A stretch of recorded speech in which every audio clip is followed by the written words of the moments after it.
சின்னத்திரை நடிகை கவிதா அவர்கள் நிறைய சீரியல்ஸ் பல வருடங்களாக வந்து பண்ணிக்கிட்டு இருக்காங்க. ஸோ இவங்க ரீசெண்டாக ஒரு இன்டர்வியூவில் ஒரு விஷயத்தை பகிர்ந்திருக்காங்க. அதாவது கண்ணெதிரே தோன்றினால் சீரியலுக்காக வில்லி கதாபாத்திரத்திற்கு இவங்களுக்கு ஸ்டேட் அவார்டு கிடைச்சிது. இந்த ஒரு விஷயத்தை பற்றி அவங்க கிட்ட கேட்கக்குள்ள ரொம்பவே அழகாக வந்து அவங்களுடைய எமோஷன்ஸை வந்து பகிர்ந்துக்கிட்டாங்க. அதாவது நான் அப்படியே பறந்தேன்னு சொல்லலாம். அந்த அளவுக்கு நான் ரொம்ப சந்தோஷப்பட்டேன். ஃபஸ்ட்டு இந்த செய்தியை கேட்டோன்னே ஏதோ ப்ராங்க் பண்ணுறாங்கப்பா அப்படின்ற மாதிரி தான் இருந்தது. என்னுடைய பொண்ணுலாம் கூட வந்து அம்மா ஏதோ ப்ராங்க்குமா அப்படின்ற மாதிரி வந்து சொல்லிகிட்டு இருந்தாங்க. ஆனால் நிஜமாலுமே அந்த ஒரு அவார்ட் நமக்கு கிடைக்கிது அப்படின்னக்குள்ள அவ்வளோ சந்தோஷமாக இருந்தது. பிகாஸ் நான் வந்துட்டு பல வருஷமாக நடிக்கிறேன், எல்லாருக்குமே தெரியும்.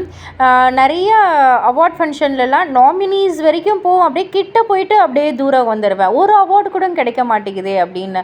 கடைசியில் புதுசாக வந்தவங்களாம் அப்படியே ஒரு வருஷம் கூட நடிச்சிருக்க மாட்டாங்க, ஆனால் அவார்டு வாங்கியிருப்பாங்க. எங்களுடைய கோ ஆர்டிஸ்ட் கூடயே நாங்கள்லாம் வந்து நிறையாவே ஷேர் பண்ணியிருக்கோம்.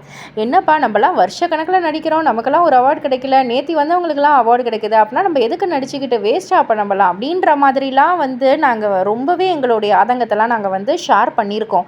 பட் ஆனால் இந்த ஒரு அவார்டு வந்துட்டு எனக்கு எப்படின்னா, நான் சிம்பிளாக சொல்லணும்னா அப்படியே பறந்தேன் அப்படின்னு தான் சொல்லணும். அது மட்டும் இல்லை, வில்லி கதாபாத்திரத்துக்கு தான் எனக்கு இந்த அவார்டு கிடச்சிருக்கு.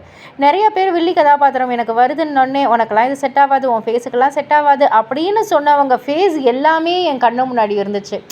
நான் இந்த ஒரு அவார்டை வந்து நான் ஜெயிச்சிட்டேன்ற அந்த ஒரு சந்தோஷம்தான் இருந்தது அப்படின்ற மாதிரி பகிர்ந்துக்கிட்டாங்க.